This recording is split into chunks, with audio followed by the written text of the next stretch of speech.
Prisrčno pozdravljeni in dobrodošli. Danes je ponovno z mano gostja, srčna dama Nina Smole. Nina je odlična trenerka javnega nastopanja. Pomaga pri premagovanju treme in je tudi odlična hipnoterapevtka. Nina, dobrodošla v moji družbi.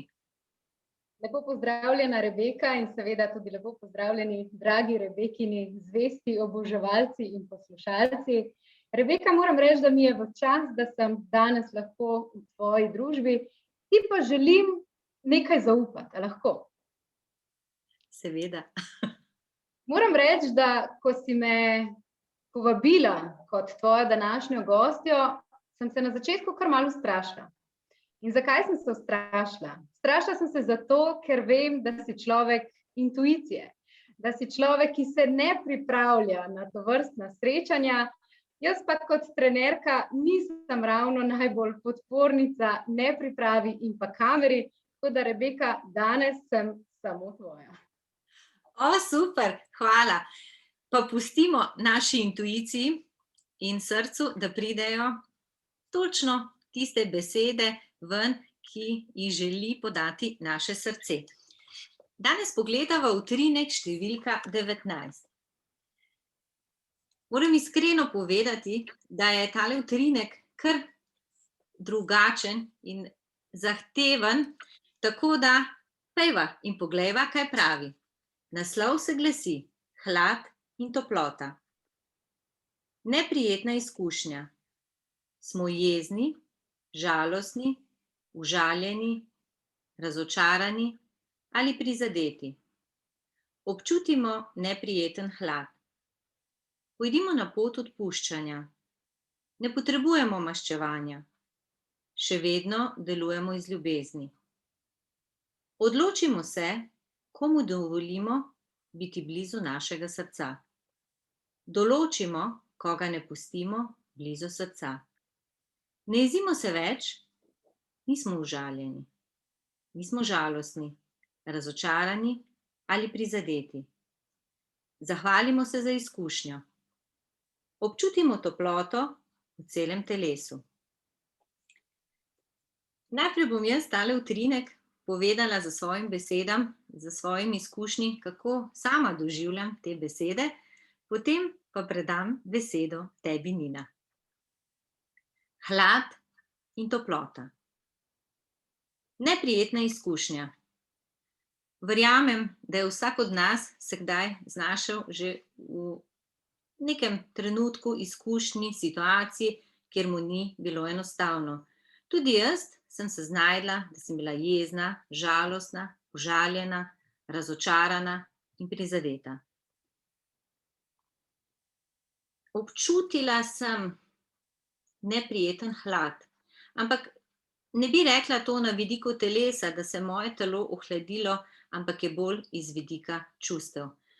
Šla sem takrat na pot odpuščanja.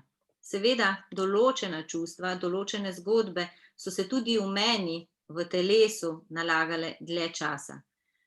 Ko sem pa spoznala, da je pot odpuščanja, pot sprejemanja, tista ta prava, ki mene osvobaja, resnično tudi danes skrbim za to, da te stvari delam sproti. Ob vsaki novi izkušnji grem na pot odpuščanja. Ne potrebujem maščevanja. Verjamem, da vsaka situacija, vsaka oseba, ki mi prihaja na pot, je moj učitelj. Včasih je to prijetna izkušnja, včasih žal ne. A na meni je potem odločitev, kako se bom jaz odzvala. Ne, ne bom se maščevala. Še vedno delujem iz ljubezni. Sama se odločim, komu dovolim blizu mojega srca. Seveda osebo, ko spoznam in je še ne poznam, ji odprem svoje srce. Včasih sem tudi razočarana, žalostna, presenečena, ko pregledam, kaj mi ta moj učitelj, učiteljica kaže. Šele takrat, ko grem čez pot odpuščanja, ko vse stvari predelam pri sebi, se lahko odločim, komu bom naprej pustila do srca. v tem primeru je oseba ali ta oseba, ki me je že v preteklosti prizadela, sicer me je ob tem tudi nekaj naučila, ali ji še vedno dovolim priti blizu mojega srca. Ko predelam tisto čustvo, jezo, žalost, užaljenost, se v moje telo naseli mir, ljubezen, toplina, sreča. Ne jezim se več, nisem žalostna, nisem užaljena. In res, res velikokrat se zahvalim za izkušnje, ki mi prihajajo na pot. Za vse čarobne ljudi, ki mi prihajajo na pot. Takrat resnično občutim toplino po celem telesu. In res sem vesela, da je v moje življenje prišla tudi Nina. Nina z velikim srcem, ki je resnično pripravljena pomagati. Pristopi s strokovnega vidika, prisluhne osebi tudi na drugačen način. Združuje tako kot strokovni vidik, kot tisto čustveno plat. Nina, kaj ti praviš? Hlad ali toplota? Definitivno toplota. Rebeka, tako lepo si vse to povedala, da sploh ne vem, če imam še karkoli za dodati. Mogoče tisto, kar bi dodala in kar je tako rekoč prav tako moje mnenje, je to, da seveda vse te občutke hlada, vse te občutke toplote, vse to je seveda vsak izmed nas že doživel. In to je nekaj popolnoma normalnega. Tako negativni kot te pozitivni naši občutki, ki so del tako rekoč našega vsakdana. In menim, da so nas pretekle izkušnje, kot tudi dogodki do tega pripeljali. In tudi mene so seveda pripeljali določeni dogodki do tega, da sem bila žalostna, bila sem jezna in bila sem razočarana, besna in še bi lahko naštevala. Ampak v tisti situaciji je ključno, da se vsak izmed nas vpraša, zakaj to čutim? Kaj mi lahko to da? Kaj se lahko iz tega naučim? Enostavno menim, da vsem tem občutkom, ki so negativni, moramo preprosto dati čas in moramo se z njimi soočiti, jih znati začutiti in šele potem iti na pot odpuščanja. Dejansko marsikdo, tudi izmed vas, mogoče, ki naju z Rebeko zdaj poslušate, si ne priznate, da nekaj zares začutite ali pa občutite. Mogoče ste v sebi že celo popolnoma odpustili, pa si tega ne znate priznati.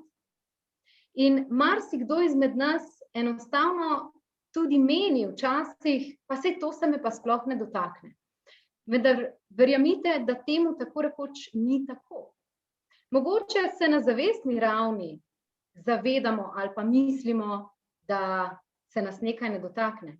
Ampak globoko v naši podzavesti pa se to nalaga. In če se ne znamo soočiti z našo podzavestjo in jo na pravilen način kanalizirati, nam lahko povzroči ogromno škode. Tako da, Rebeka, če pogledam tvoj utrinek, kaj bi rekla, da je na nek način naš cilj? Jaz mislim, da je naš cilj in cilj vsakega, torej posameznika, da se zna vprašati, kaj mi je v življenju pomembno. Kaj si želim, kaj hočem, zahtevam in pa tudi kaj pričakujem. In to ne samo od ljudi, ki so v naši okolici, temveč tudi od nas samih. Namreč to zame pomeni, tako kot si omenila, da delujemo iz ljubezni. To zame pomeni, da delujemo iz samega sebe. Menim, da se vse preveč v življenju ukvarjamo s tem, kaj bodo pa drugi rekli. In dragi poslušalci, polagam vam na srce. Ni vedno pomembno, kaj bodo drugi rekli, zato ker se morate zavedati, da ste vi tisti, ki nosite svoje čevlje. In če so vam te čevlji premajhni, bodo užulili vas, ne pa druge. Zato postavljajte sebe na prvo mesto. Če pa se še navežem, Rebeka, na del, ko si omenila, odločimo se, komu dovolimo biti blizu našega srca in določimo, koga ne spustimo blizu srca. Tukaj pa moram reči, da se iz enega zornega kota ne strinjam s tabo. In sicer zakaj ne? Zato, ker sem mnenja, da tukaj pa je neka iskrica. To se preprosto zgodi. In dovoliti moramo, da se to zgodi. Čeprav včasih razlog, zakaj se je nekaj zgodilo, pride šele veliko kasneje. Želiš še kaj dodati? Vprašaj me še kaj, Rebeka. Ja, jaz gledam iz tega vidika, če gledam svojo pot nazaj, ko si omenila tole, komu dovolimo blizu srca. Sama sem, če gledam 15-20 let nazaj, po kakšni neprijetni izkušnji se zaprla. In nisem dovolila tako blizu priti mojemu srcu nekim ljudem, ki jih nisem poznala. Zdaj z leti delovanja sem pa ugotovila, da kljub temu, da če grem jaz čez kakšno slabo izkušnjo, neprijetno, še vedno lahko odprem srce novim ljudem. In če gledam svoj pogled takrat pa zdaj, lahko rečem, da je to en velik napredek. Seveda, vedno pa ne moramo imeti vse pod nadzorom, zato je vedno prav, da delujemo iz srca, na polnostjo, da delujemo tako, kot najbolje znamo, zato se bomo tudi vedno lahko obrnili nazaj in rekli, takrat sem delovala tako, ko sem najbolje znala. Ja, Se strinjaš? Se strinjam. Pa, Če smem, smo si pa ljudje enostavno različni. ja, In te veš, ko se tudi midve dostikrat pogovarjava, nekdo deluje iz srca in se zna poslušati, nekdo pa iz čistega racija. Jaz ne pravim, da je eno ali drugo napačno ali pa eno ali drugo edino pravilno. Smo si različni in v neki situaciji, kjer se znajdemo, je pomembno samo to, da ostanemo zvesti sami sebi in delujemo tako, kot si omenila, kot tisti trenutek najbolje znamo, želimo, hočemo in pričakujemo.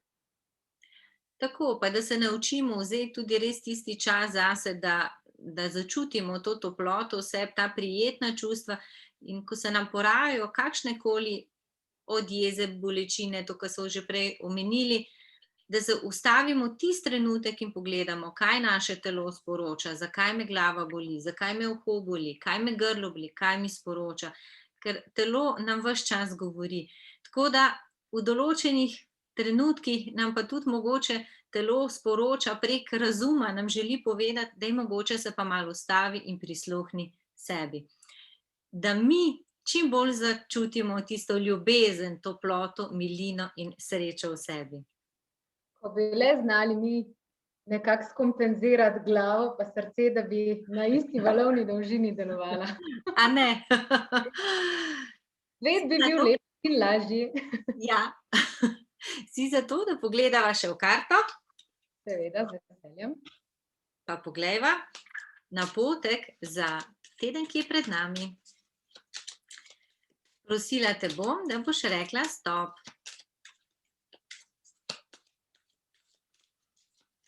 Kar mešaj, Rebeka, mešaj. Stop. Pa poglejmo.